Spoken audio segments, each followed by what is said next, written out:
केलेली आहे त्यांना मी आधीच विनंती करतोय की तुमचं नुकसान व्हायला नको। आंदोलन कशाला करायला लागते? मी एकटा गेलो तिथं बाद झालं।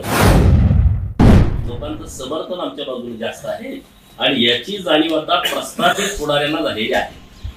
आता यांनी सगळ्यांनी एकत्रित येण्यापूर्वी माझी त्यांना विनंती एक आहे, तोरड पेटूच देणार नाही, मोठा संघर्ष करायची माझी तयारी आहे। आंदोलन कशाला करायला लागते? मी एकटा गेलो तिथं बाद झालं।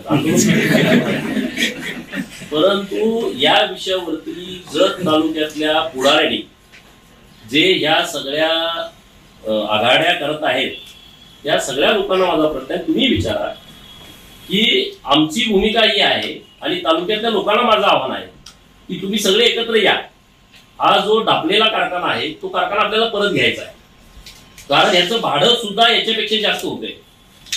आता तुम्ही तर सगळे पत्रकार मित्र आहात, तुम्ही माहिती घ्या कुठले कारखाने किती टनेजवरती किती कमिशन वाढायला दिले जातात आणि त्याचं इन्कम काय मिळतं त्या कारखान्याला।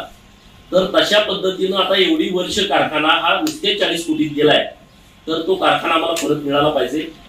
मला वाटते कॅनॉलचेच पैसे काहीतरी करोड रुपये मध्ये कारखान्याला मिळालेले आहेत। कारखान्याची जमीन इतकी मोठी आहे जी 250-300 एकरापर्यंत 280 एकरापर्यंतची जमीन आहे। त्यामुळे आता आमचा अजेंडा असा आहे की या कारखान्याच्यासाठी आमची संघर्ष करायची तयारी आहे। तो कारखान्याचं धोरण आम्ही पेटू देणार नाही। जे कोणी लोकांनी करार या कारखान्याशी केलेले आहे त्यांना मी आधीच विनंती करतोय की तुमचं नुकसान व्हायला नको।